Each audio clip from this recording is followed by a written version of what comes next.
présente. Je suis Christine Fissier et je suis documentaliste donc au pôle analyse qualité des organismes de formation. Et je laisse mon collègue Philippe Royer se présenter. Donc bonjour à toutes et à tous. Philippe Royer, je suis conseiller au service analyse qualité organisme de formation, tout comme Madame Fissier. Et nous allons passer ensemble 1 heure pour vous présenter notre activité en général et notre service en particulier. Et au-delà du service, ce qui est attendu en matière d'évaluation et de prise de décision concernant un dossier de projet de transition professionnelle. Voilà, je signale la présence de notre collègue nouvellement arrivé, Camilia, qui nous observe aujourd'hui, qui prendra peut-être le relais d'autres webinaires par la suite. Donc nous commençons, donc on est sur comprendre les critères de financement. Et donc les 3 grandes missions de Transition Pro Île-de-France, donc que vous connaissez peut-être et même sûrement, mais que nous vous rappelons rapidement, donc des missions relatives aux projets de transition professionnelle et de reconversion, dont le PTP, qui consiste à examiner, autoriser et prendre en charge financièrement les projets de transition professionnelle des salariés du secteur privé. Un dispositif démissionnaire qui examine et vérifie le caractère réel et sérieux des projets de reconversion des salariés démissionnaires. La VAE, qui va peut-être prendre fin au 30 juin 2021, pardon, et le contrôle qualité des formations, en tout cas financé au titre du PTP, qui là, au contraire, prend un tour encore plus important désormais. Alors, deuxième mission importante, c'est le conseil en évolution professionnelle, assurer l'information du public sur les opérateurs du CEP et suivre sa mise en œuvre en région. C'est des missions d'observation et de partenariat, ainsi que l'analyse des besoins en emploi et compétences en Île-de-France. Donc, voilà, pour justement voir les qualifications nécessaires sur le territoire et déployer les partenariats régionaux qui permettent donc d'élaborer des parcours professionnels. Une mission également de déploiement des certifications paritaires interprofessionnelles, donc CLEA, qui est une certification qui vise à l'acquisition d'un socle de connaissances et de compétences professionnelles. Et notre rôle est d'organiser les jurys pour délivrer le certificat. Donc ça, voici les 3 grandes missions. Alors, les webinaires, je vous les rappelle, vous les connaissez peut-être, mais je vous les rappelle quand même. Nous sommes dans celui qui est le webinaire 2 pour comprendre les critères de financement de votre dossier, mais vous voyez qu'il y en a bien d'autres, notamment sur le financement, notamment sur la prise en charge et de la façon de remplir le dossier de financement, qui peut aussi peut-être vous poser parfois quelques soucis, donc n'hésitez pas à vous y inscrire. Alors, assez rapidement, donc l'étude de la demande de financement, bien sûr, dépôt du dossier, c'est ainsi que ça commence, si j'ose dire, à 2 mois ou 3 mois selon le statut, CDI ou CDD, avant le début de la formation, très important, qui va donc se voir contrôler en termes de recevabilité de ce dossier, avec l'analyse de la pertinence du projet par un conseiller en ingénierie financière, puis une présentation du projet à la commission paritaire interprofessionnelle régionale qu'on appelle la CEPIR. Et cette décision qu'a amené la CEPIR va vous être transmise tant aux salariés que vous êtes qu'à l'organisme de formation. Donc, en termes d'objectifs, ce webinaire va vous permettre de comprendre le fonctionnement de cette commission paritaire, chargée de prendre une décision sur le financement de votre dossier, de comprendre les critères d'analyse et le système de notation de votre projet de reconversion professionnelle, de comprendre également les priorités de financement du PTP. Donc, la décision de la commission paritaire d'instruction va dépendre bien sûr de l'enveloppe budgétaire disponible. Examen de 100 à 220 dossiers de demande de financement par commission, avec une décision de financement. Donc, une appréciation du projet qui est une note sur 300, notation sur 20 points par rapport aux priorités. Philippe reviendra dessus tout à l'heure. Et le taux d'acceptation peut varier en fonction, bien sûr, du nombre de dossiers présentés dans la commission, de la capacité de financement disponible, on vient de parler d'enveloppe budgétaire, de la qualité de chaque projet et du score de priorité obtenu, bien évidemment. Je vais donc laisser la parole à Philippe qui va reprendre l'analyse du projet. Merci Christine, merci. Alors, Transition Pro va réaliser plusieurs actions autour de l'analyse du projet. Il va déjà vérifier si les conditions d'ancienneté et d'accès au PTP sont réunies. Hein, c'est 24 mois d'activité salariée et 12 mois dans l'entreprise avant de faire la demande. C'est aussi d'évaluer la capacité, je parlais des CDI, hein. Ensuite, c'est évaluer la capacité du prestataire de formation à dispenser cette formation. Nous allons y revenir.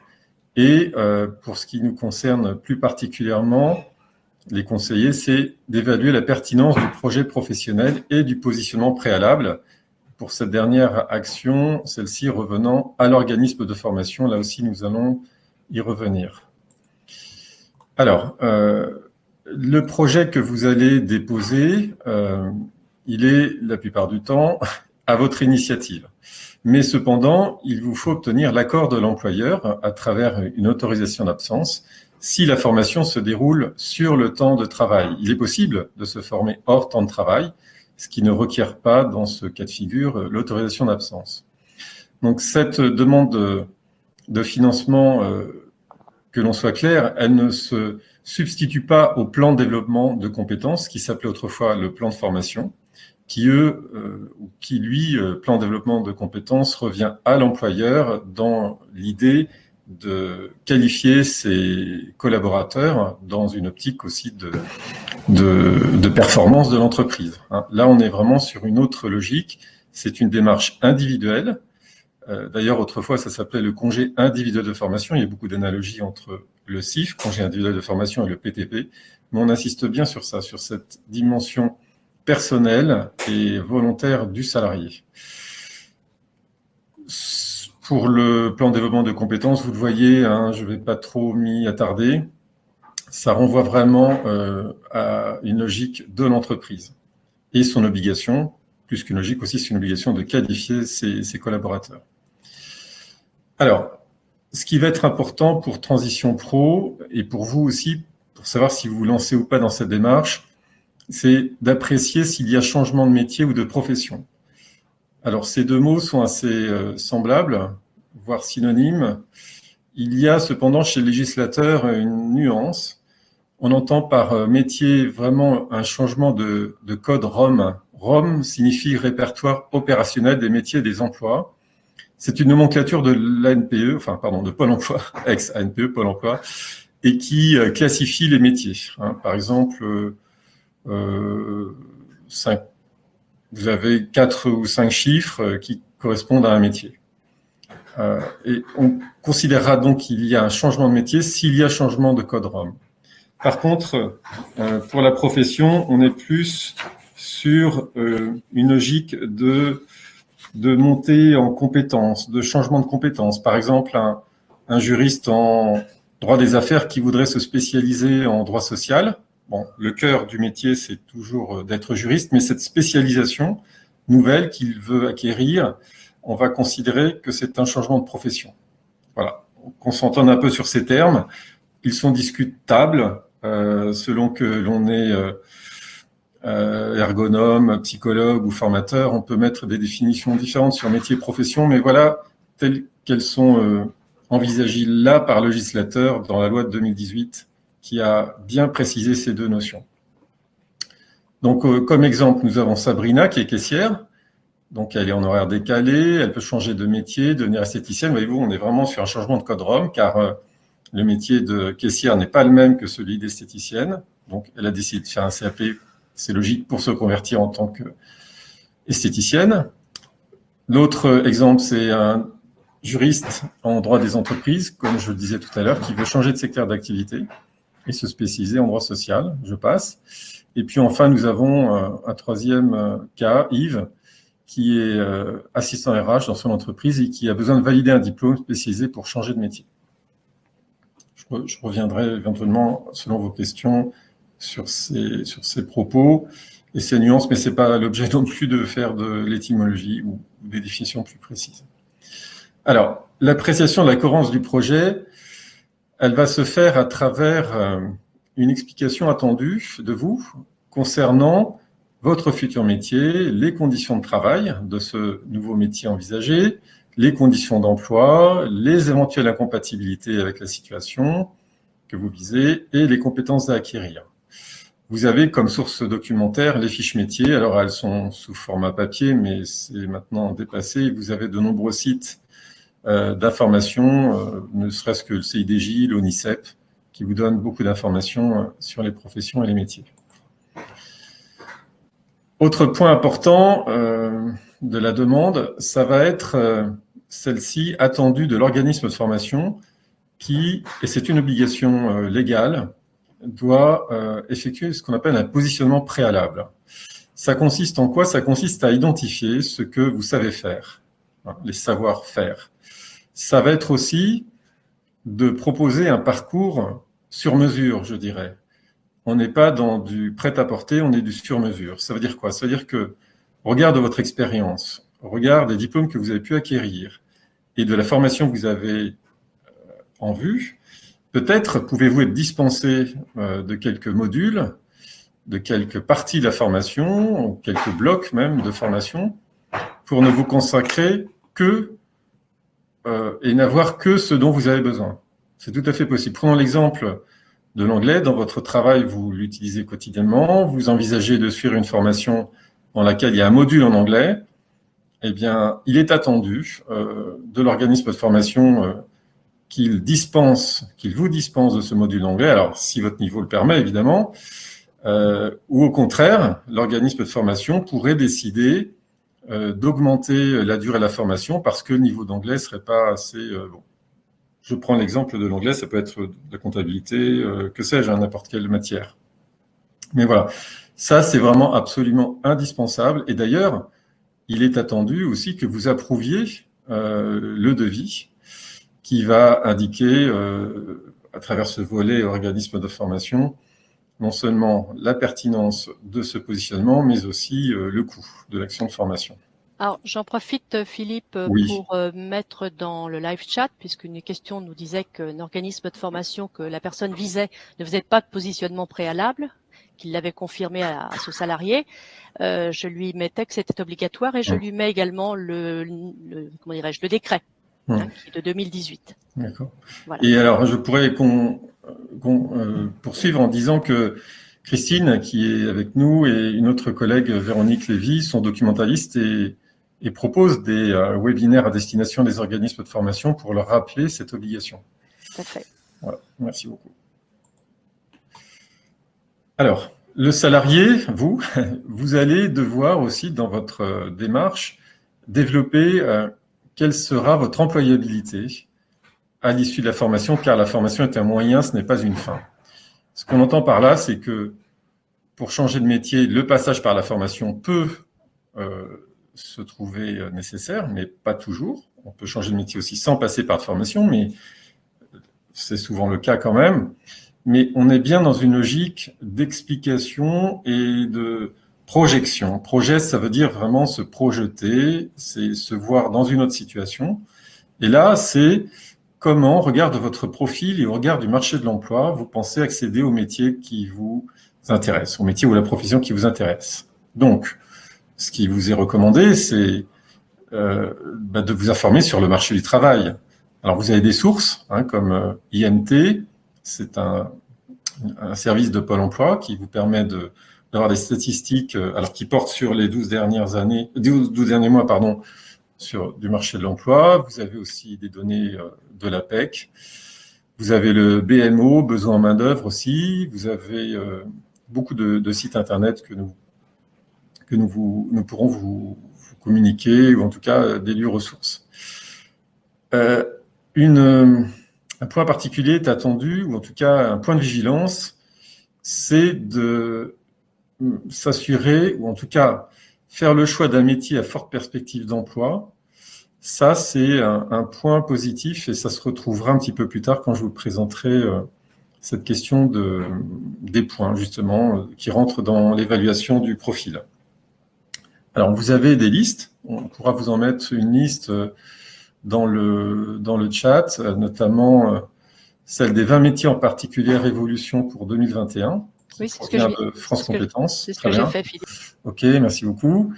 Alors, on ne vous demande pas de choisir dans cette liste, évidemment, mais faire le choix d'un de ces métiers, surtout dans le contexte actuel, vous voyez, avec le plan de relance, avec toute la crise sanitaire que nous avons traversée, des métiers impactés, des emplois qui le sont aussi, mais aussi l'émergence de nouveaux métiers, ça peut être intéressant de vous reporter à cette liste et voir si effectivement ça rentre dans les métiers un peu plus ciblés par France Compétences.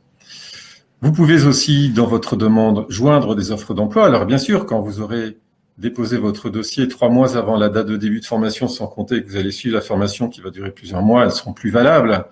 Mais ça nous montre, nous conseillers, je vais vous expliquer en quoi c'est important, ça nous montre comment vous vous projetez, toujours dans cette logique d'employabilité de post-formation. Comment vous vous projetez dans votre futur métier? Est-ce que vous avez peut-être un intérêt particulier à rejoindre une entreprise qui correspondrait à vos centres d'intérêt, peut-être une assistante RH dans une entreprise je sais pas, de construction BTP.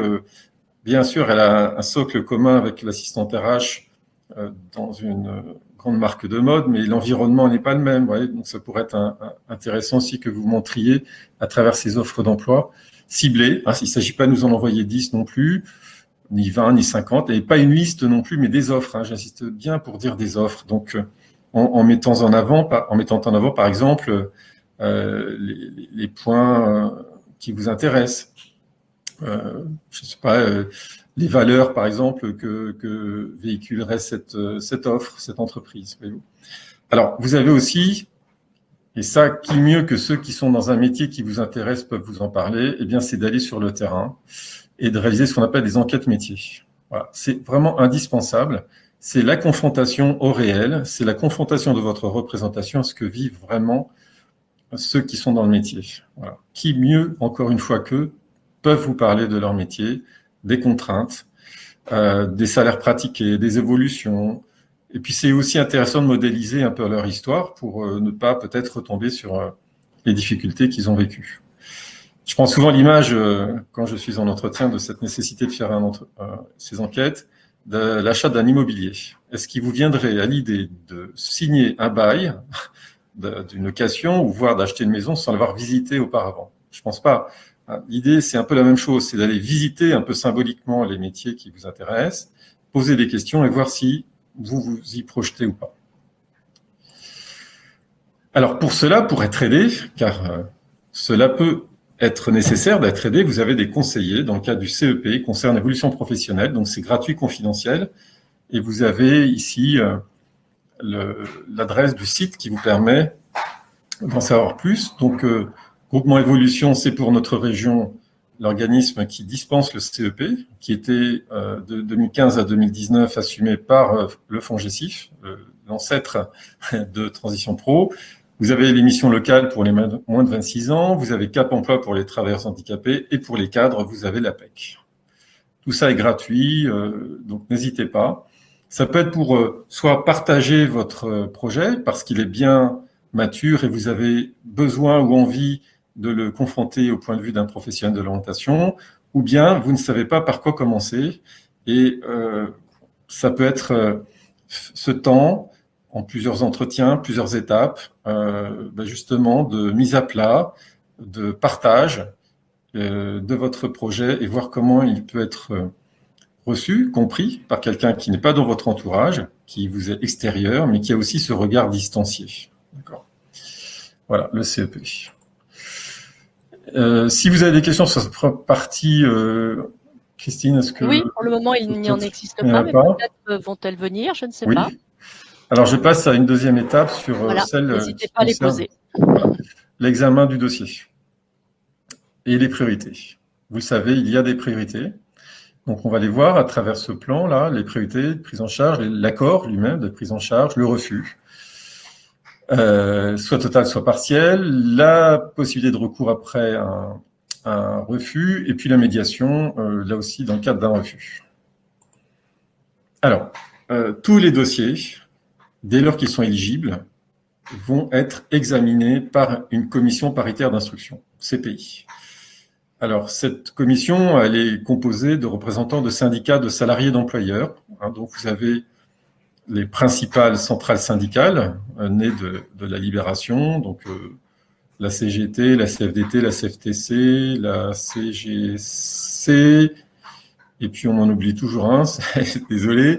Et puis du côté des patrons, vous avez les artisans, les PME et le MEDEF. Voilà. Et toutes ces personnes se réunissent et vont étudier le projet que le conseiller va leur exposer. Et donc, la commission accordera ou pas le financement à partir de plusieurs points, plusieurs critères. D'abord, la cohérence du projet. Je vais y venir, mais voilà, est-ce que le projet, il est construit, il est argumenté, ou alors est-ce que ça se limite juste à faire une demande de prise en charge d'une formation? Est-ce que la question de l'emploi a été abordée dans le projet? Voyez-vous, je crois en avoir parlé, mais je pourrais revenir sur ceci si vous voulez. Et puis sur un autre point, c'est-à-dire justement les points que vous avez acquis à travers des priorités qui ont été dictées par France Compétences. France Compétences étant l'instance un peu de tutelle, enfin pas un peu, et l'instance de tutelle de Transition Pro, Île-de-France en particulier, et qui fixe ses priorités dans un cadre budgétaire défini, avec une logique qui est que plus on a de points, plus on a de chances d'être financé. Voici ces points. Donc, il y en a une vingtaine au total. Donc, si vous êtes peu diplômé, on entend par là un niveau 3, c'est-à-dire CAP, ce qui était ou inférieur, ça vous rapporte 5 points. Si vous êtes inapte à votre emploi, ça fait 1 point de plus. Si vous êtes dans une entreprise de moins de 50 salariés, 1 point. Si la formation fait au plus 1 an ou 1200 heures, 2 points. Si il s'agit d'une formation certifiante, 1 point. Si elle est composée de modalités pédagogiques innovantes, alors ça peut être de la FOAD ou une mixité de parcours. Si il y a un cofinancement, alors par cofinancement, ça peut être la GFIP pour les salariés handicapés, ça peut être un OPCO, l'employeur, que sais-je. Si le métier est à forte perspective d'emploi ou émergente, dont je vous ai parlé tout à l'heure et dont Madame Fissier vous a mis le lien dans le chat. Si vous êtes dans un secteur dont le taux d'emploi diminue, on peut penser, je sais pas, à la restauration, au tourisme, surtout en Île-de-France. Et si vous êtes en contrat court et à temps partiel, là aussi, ça vous rapporte des points. Maximum 20. Si on détaille donc les moins qualifiés, ce sont les ouvriers ou les employés de niveau 3, c'est-à-dire ceux qui ont un CAP, ceux qui sont reconnus inaptes sur leur poste de travail ou qui ont engagé un processus de reconnaissance, les salariés des entreprises de moins de 50, ceux qui ont une formation, je l'ai dit tout à l'heure, de moins d'1 an ou de 1200 heures, qui ont, par ingénierie de formation de parcours, on retrouve là quelques modalités qui attribuent des points, donc la formation à distance, qu'on appelle FOAD, la FEST, ça veut dire action de formation en situation de travail. En fait, c'est pas du stage, c'est considérer que l'action de travail, elle est aussi formatrice. Et donc, vous avez un tuteur formateur qui vous suit. Et la formation en temps de travail, donc sans en informer votre employeur, comme je l'ai dit au tout début. Ce qui peut aussi donner des points, c'est une mixité de parcours. Par exemple, CLEA. Alors, CLEA, c'est un certificat qui permet d'attester d'un certain nombre de compétences, que ce soit numérique, que ce soit dans les matières d'enseignement général, et un PTP. Vous voyez, si quelqu'un fait un CLEA puis un PTP, ça peut aussi lui accorder des points. Si quelqu'un fait une VAE puis un PTT, alors la VAE, validation des acquis d'expérience, qui, pour faire court, c'est la prise en compte de votre expérience qui vous permet, sous certaines conditions, d'obtenir un diplôme, sans avoir à passer dans un centre de formation. Mais pour revenir à ce que je viens de dire, si vous faites une VAE puis un PTP, ça peut vous accorder des points. Si vous faites un CPF, enfin, si vous utilisez votre CPF seul, CPF maintenant c'est assez connu, mais là encore nous pourrons répondre à votre question, puis un PTP, ça peut vous apporter 1 point. Et si après un PTP, il y a l'alternance, là aussi ça peut apporter 1 point. Et enfin pour cette partie-là, tout ce qui est création d'entreprise, là aussi ça peut être attributeur de points. J'y reviendrai peut-être, ou je vais y revenir tout de suite, pour dire que sur la création d'entreprise, si c'est peut-être votre intention, nous attendons des éléments économiques, que ce soit business plan ou étude de marché. On ne pourrait pas se contenter juste de lire que la personne a un projet de création d'entreprise si derrière, il n'y a pas un certain nombre de projections qui sont communiquées. Et comment créer une entreprise sans s'être informé d'abord sur son produit, sur le marché qu'il va rencontrer, c'est-à-dire la concurrence, et puis les éléments économiques, sur quel chiffre d'affaires vous tablez et comment tout ça a été élaboré. Autre dispositif attributeur de points, donc s'il y a un cofinancement par l'employeur ou la branche, nous avons des demandes où, j'en ai étudié une hier, un employeur propose de prendre en charge le coût pédagogique pour la 2e année. S'il y a un cofinancement issu d'une convention partenariale financière, bon, c'est pas très grand public, mais je passe, ou si au titre du plan de relance, il y a un cofinancement pour certains métiers fragilisés, l'État a injecté un certain nombre de millions d'euros pour justement faciliter ou aider au retour à l'emploi des salariés qui sont impactés par différents problèmes structurels ou conjoncturels. Donc, je l'ai dit tout à l'heure, si le métier est à forte perspective d'emploi ou émergent, ça peut attribuer un point. Alors, de tête comme ça, mais Christine pourra peut-être m'en donner d'autres. Développeur web fait partie des métiers à perspective d'emploi importante ou émergente. Et le soin et la santé, bien évidemment. Ouais. Et si vous faites partie, là, vous les voyez plus précisément, les secteurs impactés à travers une diminution d'emploi, on a l'industrie, l'hôtellerie, le transport aérien terrestre et ferroviaire, pardon, la grande distribution, le sport et la culture. Voilà, appartenir à ces domaines d'activité vous attribue un point. Enfin, les contrats de travail précaires, les CDD de moins de 6 mois, les intérimaires, les intermittents du spectacle et ceux qui sont à temps partiel, y compris en CDI. Alors, le jour J, c'est-à-dire le jour où la commission se réunit, elle va étudier chaque dossier qui lui est présenté anonymement et elle va apprécier la cohérence du projet, la pertinence du parcours et les perspectives d'emploi. Elle va prendre en compte effectivement ses points de priorité et les contraintes budgétaires. Pour votre information, un coût moyen d'un dossier est autour de 29 000 €, ce qui comprend à la fois le coût pédagogique et le salaire avec les charges sociales pendant toute la durée de la formation. En fait, Transition Pro se substitue à l'employeur. Tout ce qui est sur votre bulletin de paye sera pris en charge par Transition Pro. Donc, ce qui fait que les dossiers peuvent rapidement être chers. Et plus un dossier est cher, je ne veux pas dire qu'il a moins de chances d'être financé, mais quand même un peu. Alors, avez-vous des questions? Alors, comme je lis un peu je suis dans mon fiche, je ne regarde pas le chat, mais si Christine, tu penses qu'il y a des questions qui concernent cette partie, on peut y répondre peut-être.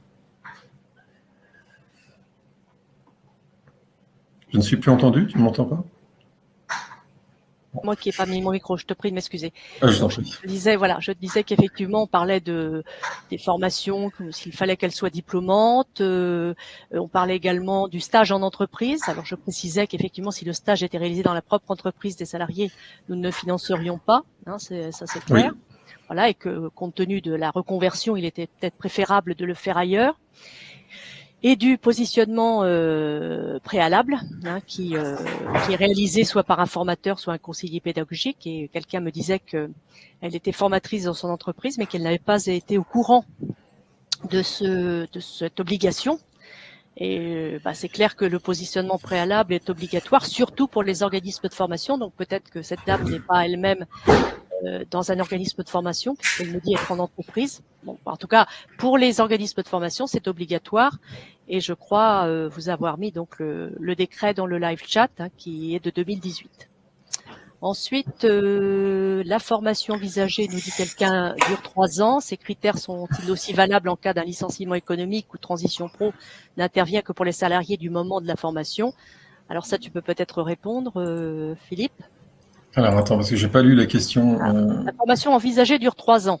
Oui. Donc, les critères dont tu parlais sont-ils aussi valables en cas d'un licenciement économique ou transition pro n'intervient que pour les salariés au moment de la formation? Donc, on sait très bien qu'effectivement, il faut être salarié lorsque l'on dépose son dossier. Maintenant, ce licenciement peut intervenir durant la formation. Donc après, je crois qu'on a des accords, me semble-t-il, avec... Oui, il faut se rapprocher de Transition Pro Île-de-France, mais dès lors que la convention d'engagement a été signée par Transition Pro, on s'engage à aller jusqu'à la fin de la formation. C'est ça. Et de toute façon, la formation durant 3 ans, le Transition Pro n'aurait financé qu'une seule année, tu confirmes? Absolument, absolument.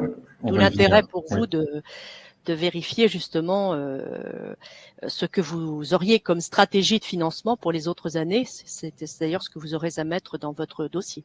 Oui. Donc, peut-on enchaîner un PTP pour se former, se reconvertir, puis faire une demande pour le dispositif d'émission et création d'entreprise? La réponse est oui. Voilà. On peut. Voilà. On peut. Le fait d'avoir fait une formation suspend le contrat, mais pas en termes d'ancienneté, parce que pour faire la demande de démissionnaire, il faut remplir des conditions de 5 ans d'ancienneté, sans continuité. Mais le fait d'avoir fait ce PTP ne réduirait pas ce temps qui est requis. Donc, il est possible de faire une demande de démissionnaire après un PTP. Voilà. Et ensuite, on me demande qu'effectivement, le calcul du salaire pris en charge par Transition Pro est-il impacté par un congé sabbatique de 11 mois, pris l'année qui le précède? Je dirais que non, puisqu'on prendra les bulletins de salaire d'avant. D'avant, oui. Par conséquent... Comme un congé arrêt maladie, voilà. On prendrait non pas ce qui était versé par l'assurance maladie, mais par le salaire versé avant l'arrêt maladie. Voilà, tout à fait. Donc, oui, la prise en charge de la rémunération par Pôle emploi, motif licenciement économique et vous n'avez pas mis 1 an, 2 ans, je crois, pour la 3e année de formation. Transition Pro peut-il prendre le relais une fois les allocations chômage perçues pendant? Non, Pôle emploi ne prendra en charge, comme on l'a dit tout à l'heure, qu'un salarié. Par conséquent, si par le plus grand des hasards ou la plus grande chance, vous redeveniez salarié durant 1 an, vous pourriez redemander effectivement une formation. Mais je dirais que, encore une fois, tout va dépendre de votre statut au moment de la demande que vous effectuerez à Transition Pro. Le mieux de demander. Voilà, si vous êtes salarié, oui, mais si vous êtes toujours demandeur d'emploi, ce ne sera toujours pas possible. Le mieux de demander à Pôle emploi parce que vraiment les règles sont spécifiques. Voilà. Et de confronter les points de vue de Pôle emploi, c'est pas mal non plus. Parce que parfois, il peut y avoir des variations selon les interlocuteurs. J'ai eu cet exemple-là. Mais s'il n'y a pas de cofinancement possible et automatique entre Transition Pro et Pôle emploi, nous sommes sur 2 logiques. Transition Pro est un organisme associatif privé et Pôle emploi, c'est le service public chargé de l'indemnisation des personnes privées d'emploi. On n'est vraiment pas sur la même logique. Et quelqu'un qui est demandeur d'emploi, qui voudrait faire une demande à Transition Pro, eh bien, s'il est en CDI, il doit respecter le délai d'au moins 1 an dans l'entreprise avant de faire la demande. C'est ça. Donc, effectivement, si vous risquez d'être licencié avant que ne commence votre formation, eh bien, c'est vers Pôle emploi qu'effectivement, vous devez vous tourner. Oui, Karine Valère, vous avez raison. Vous mieux demander à Pôle emploi. Voilà, tout à fait. On vous remercie. Oui, merci beaucoup. Alors, l'accord ou refus de prise en charge du PTP, autre étape. Donc, la commission paritaire, elle peut soit accepter ou refuser. Elle est souveraine dans cette matière-là. Et elle peut soit tout accepter, soit partiellement accepter. Ça veut dire quoi? Ça veut dire que certains salariés proposent de cofinancer leurs projets, notamment sur le coût pédagogique. Vous ne pouvez pas demander à gagner moins. Certains ont cette idée-là, mais ce n'est pas possible juridiquement. Par contre, il est possible de dire que une prise en charge du coût pédagogique serait faite soit par votre initiative, soit par le concours de votre employeur. Donc, on aurait besoin dans ce cas d'un courrier qui explique jusqu'à hauteur de combien il y aurait ce cofinancement. Et la commission, elle décidera si elle accepte ou pas ce cofinancement. Par exemple, je l'ai vu en commission, c'était quelqu'un qui avait un salaire assez peu élevé, qui proposait 1 000 euros. La commission n'a pas accepté. Elle a dit on le prend quand même sans ce cofinancement. J'ai vu aussi quelqu'un qui avait un salaire plus élevé qui a proposé une prise en charge du coût pédagogique à autour de 15 000 euros, et là, la commission a accepté. En tout cas, s'il y a un accord, vous en serez notifié par mail ou SMS selon que vous aurez choisi d'être informé par l'un de ces deux canaux, et vous aurez l'accord et la convention d'engagement à télécharger sur votre espace salarié. En cas de refus, même notification par mail et SMS, et vous aurez un courrier qui motivera le pourquoi de ce refus. Je pense que c'est tout de suite après. Je crois que c'est un petit peu plus loin, pardonnez-moi. Donc voilà, on est quand même dans cette alternative, soit oui, soit non. Donc ça veut dire que dès lors que vous faites une demande, il est important d'avoir un plan B ou un plan C. Transition Pro n'a pas la capacité financière d'accepter toutes les demandes. Je vous ai dit, c'est en moyenne 30 000 euros, mais ça peut monter beaucoup plus. C'est beaucoup de demandes, surtout pour notre région. Donc, il est possible que la demande soit refusée et que, dans ce cas-là, quel serait le plan B? Donc, les réponses, en tout cas ces plans B, C, D et autres, pourraient être envisagées avec le CEP, dont je vous ai parlé tout à l'heure. Le conseil en évolution professionnelle, ça fait partie aussi de ses attributions. Le recours. Voilà, nous sommes dans le cas d'un refus. Donc, il vous faut nous faire parvenir votre lettre contestant le recours. Vous avez le droit de le faire. Vous disposez de 2 mois à compter de la date d'envoi du courrier pour le faire. Et l'idée, c'est de répondre point par point aux motifs de refus qui vous auront été adressés. Soit ça peut être sur le projet qui n'a pas été assez développé, soit vous ne parlez pas assez du métier, soit la formation n'est pas la plus pertinente, soit le marché de l'emploi, au regard du profil, n'a pas été assez exploré. Ou par rapport à la création d'entreprise, il manque des éléments. Donc vous avez tout à fait la possibilité de contrecarrer finalement par vos arguments dans une lettre qui ne consiste pas à être un recopier de la première lettre, mais vraiment de répondre au motif de refus. Si jamais le refus était à nouveau refusé, eh bien vous pouvez redéposer un dossier sans délai, mais pour une autre session. Alors, il vous faudrait à nouveau refaire la demande d'autorisation d'absence à l'employeur et puis à nouveau redéposer le dossier 3 mois avant le début de la formation. Voilà. Vous avez aussi la possibilité, troisième invitation, de vous rapprocher du CEP, Conseil d'évolution professionnelle, aussi pour ces questions du recours et de redéposer un dossier. Alors, si jamais, après recours, car il est effectivement aussi possible que la commission recours ne donne pas suite au recours que vous lui adressiez, vous avez en dernier lieu, mais je crois, Christine, que je viens d'empiéter sur ta partie. Alors, tu n'as plus ton micro, nous ne t'entendons pas. Il y a une médiatrice désormais à France Compétences. Alors son rôle, effectivement, c'est d'aider les usagers du PTP et du CEP pour mieux comprendre leurs droits et faciliter la résolution des différends qui peuvent les opposer aux opérateurs chargés de dispenser, que ce soit nous, Transition Pro, ou les opérateurs CEP. Mais ce n'est pas un juge ni un arbitre. Elle ne dispose d'aucun pouvoir de décision. Elle peut justement essayer de comprendre les décisions des uns et les arguments des autres pour essayer, je dirais, d'aplanir certaines difficultés de compréhension. Rien ne vous empêche effectivement de la saisir si vous pensez qu'effectivement vous avez été peut-être mal jugé. Ça peut peut-être voilà, vous permettre de mieux cerner ce que nous avons dit ou à contrario de peut-être voilà, permettre à Transition Pro de mieux se saisir de votre projet. Pourquoi pas? Mais encore une fois, je répète, elle n'est ni juge ni arbitre. C'est une médiatrice. Voilà, bah, écoutez, je ne sais pas si vous avez d'autres questions à nous poser, n'hésitez pas. Nous sommes bien dans les temps, donc c'est parfait. Il nous reste un quart d'heure si vous avez des Voilà. questions. Nous devons faire appel à mais du coup, nous devons faire un conseiller pédagogique externe. Alors, je ne sais pas ce que vous appelez un conseiller pédagogique externe. Alors, je pense que c'est la dame qui était formatrice, voilà, dans un organisme de formation. Vous êtes organisme, voilà.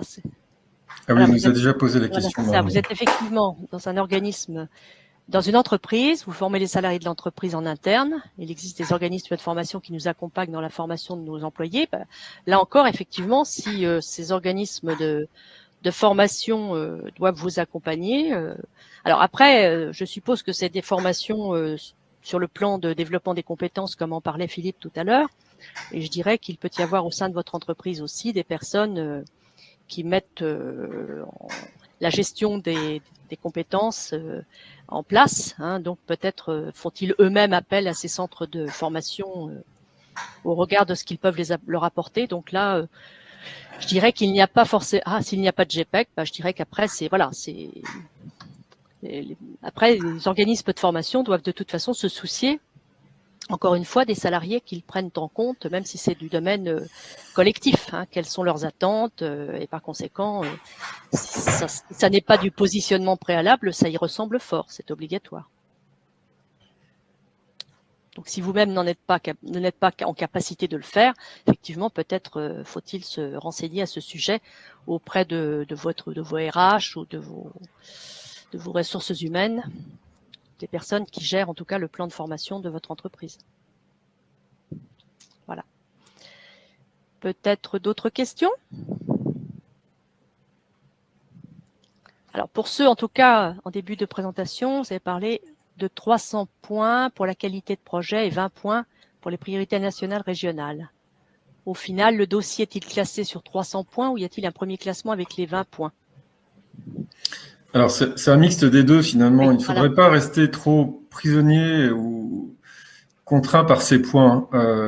J'insiste pour dire que ce qui compte principalement, c'est la qualité du projet. C'est ça.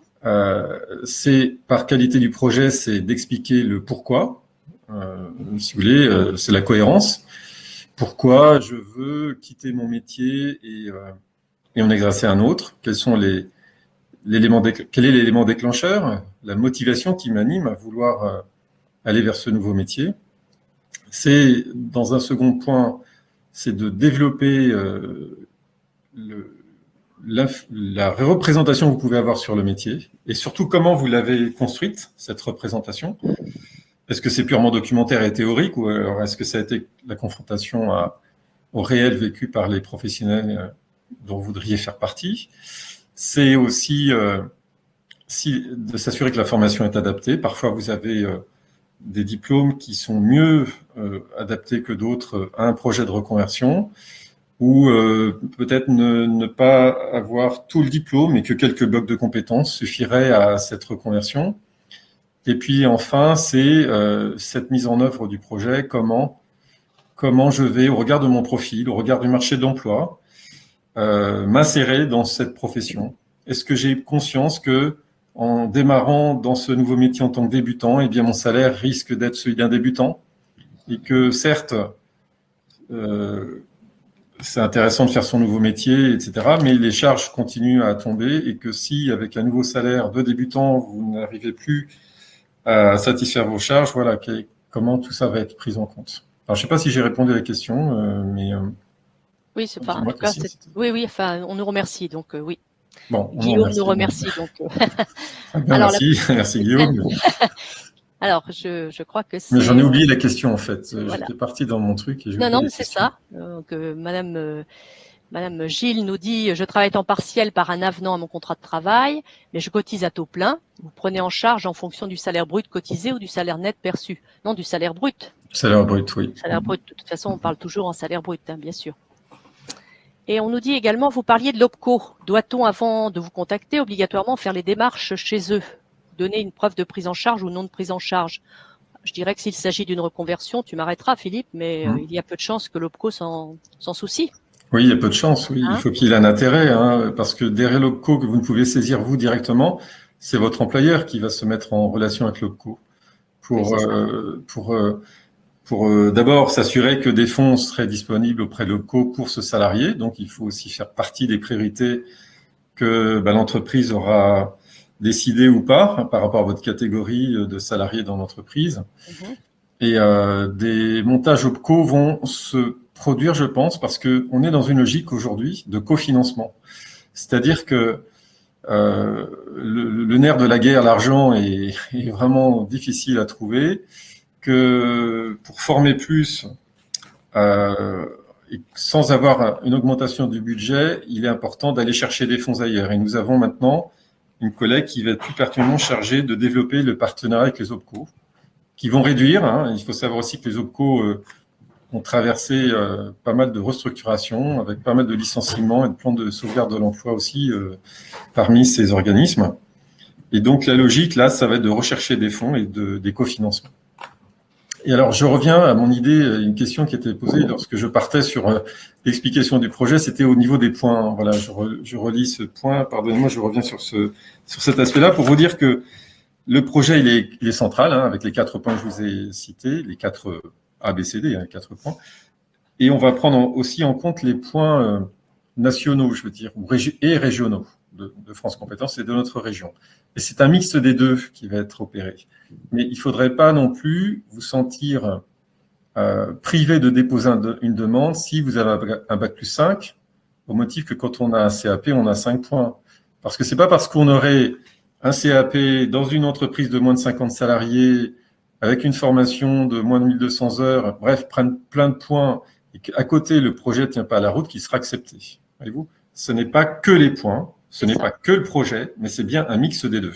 Donc, soignez bien votre projet. Et la commission peut accepter des bac plus 5 chez Air France, qui est une des plus grosses entreprises franciliennes, même si la personne n'a pas beaucoup de points. Voilà. Parce qu'elle aura été convaincue par le projet. J'espère que je suis clair. Dites-moi si. J'espère que tu l'es. Le projet peut-il s'établir hors Île-de-France? Écoutez, oui. De toute façon, oui. Hein, c'est vous qui, de toute façon, voyez pour quelles raisons vous l'établissez hors Île-de-France. Vous allez peut-être nous l'expliquer, puisque de toute façon, nous ne prendrons pas en charge frais de transport ou hébergement ou à des tarifs tout à fait ridicules, puisque je crois que c'est 1 euro. 1 euro par heure de formation attestée. Donc, je dirais qu'il y a forcément une bonne raison pour que vous le fassiez hors Île-de-France. À vous de nous dire. Je voudrais savoir, Guillaume, si c'est par projet, vous entendez le projet de formation, si c'est le projet professionnel. De toute façon, la réponse est oui dans les deux cas, mais suite à la formation, bien sûr, c'est où vous voulez, ça peut être dans le monde entier, hein, peu importe. Ça, c'est clair. Dès lors que vous nous apportez les éléments concernant le marché de l'emploi local, parce que ça, on va le vérifier. Vous savez certainement que la Nouvelle-Aquitaine est une région très prisée par les franciliens, donc on a pas mal de demandes pour s'installer dans cette région.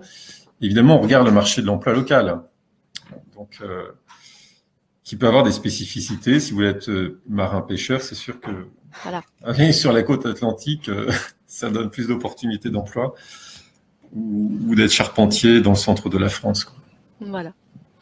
Alors, on me dit ça revient un peu à la même chose que le CIF, sauf qu'il y a moins de délais. Non, je dirais que c'est pas forcément la même chose. Oui, non, les délais sont les mêmes. Les délais sont les mêmes. Donc, 2 mois, on l'a dit, pour CDD, intermittent, intérimaire, et 3 mois pour les CDI. Et ça, toujours, il n'y a pas de souci.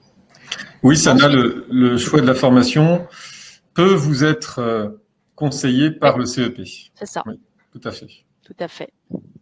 Et là aussi, c'est pas mal parce que on pourrait être assez séduit par l'offre de formation et certains professionnels d'organismes de formation qui savent proposer, vendre, pourquoi ne pas dire le mot, et ce n'est pas un gros mot, hein, évidemment, ce n'est pas du tout un gros mot, mais qui savent mettre en avant leur offre de formation. Mais la juste distance aussi par rapport à ces discours peut être aussi bien vu, et le CEP, il a cette neutralité aussi parce que il n'est pas rattaché à un organisme de formation. Donc, c'est pas mal aussi, je pense. Donc, on nous dit également, je crois que c'est toujours pareil, ça doit être Guillaume, peut-on présenter dans le dossier 2 scénarios suite à la reconversion, salariat dans le nouveau métier ou création d'entreprise dans le nouveau métier? Non. Je pense qu'il faut trancher. Oui, il faudra, par exemple, par étapes. Et là, c'est une vraie question. Si vous voulez créer votre entreprise, quelle est la légitimité que vous aurez à la créer après avoir suivi une formation s'il n'y a pas eu, entre-temps, l'étape salariat?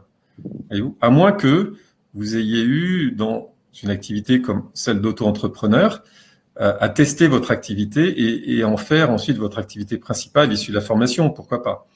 Voyez-vous, mais faire de l'entrepreneuriat, passer à l'entrepreneuriat directement après la formation, sans s'asseoir ou sans asseoir son projet sur quelque chose de tangible, c'est un risque. Et on ne peut pas aller sur deux chevaux, Oui, on peut pas courir deux chevaux en même temps. Je sais plus la phrase. Mais en fait, voilà, c'est délicat. Hein.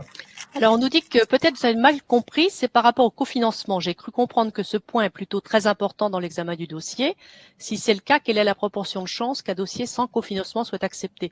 Je crois que Philippe vous a vraiment parlé du projet. Hein. Je pense qu'il vous a mis vraiment en avant le projet professionnel. Ne vous enfermez pas, et je crois qu'il vous l'a dit tout à l'heure, dans les points. Ils sont importants, donc on vous les a présentés. Maintenant, s'il n'y a pas de cofinancement, pour des raisons qu'on peut très bien imaginer d'ailleurs, Oui. votre projet reste légitime si vous savez le motiver. Le cofinancement, ça rapporte 2 points. Voilà. S'il n'y en a pas, ça sera 0 point, mais peut-être qu'il y aura d'autres points acquis au-delà du cofinancement. Tout à fait. Alors, je vais, parce que d'aucuns me le réclament, et je peux comprendre, hein, puisque nous approchons de l'heure, vous permettre d'autoriser le téléchargement. Alors, tout en bas de notre PowerPoint, vous l'avez vu, PowerPoint de webinaire, pardon, vous avez donc 3 petits points ou des flèches. Hein, vous pouvez cliquer en passant votre souris dessus, et vous pouvez ainsi télécharger le document. Hein, voilà. Et pouvoir ainsi, notamment ceux qui ont loupé le début de notre présentation, avoir justement les grandes missions de Transition Pro. Et voilà. Donc, nous n'accompagnons pas les personnes dans le projet, puisqu'on vous l'a dit, nous ne sommes plus conseillers en évolution professionnelle, mais d'autres le font. Et nous avons dans ce webinaire les liens qui vous permettront de savoir qui et comment les contacter. Ouais, c'est pour répondre à Marina. Non, Voilà. nous ne vous Voilà, tout à fait. accompagnons pas, hélas, mais Voilà. bon, bref. C'est ça. Donc voilà, n'hésitez pas à télécharger. Vous savez aussi que sur la chaîne YouTube de Transition Pro, vous retrouverez ce que nous avons donc animé, hein, Philippe et moi. Donc n'hésitez pas. Vous pouvez tout à fait retrouver cet enregistrement. Alors pas forcément dans la minute, hein, mais dans les 2 ou 3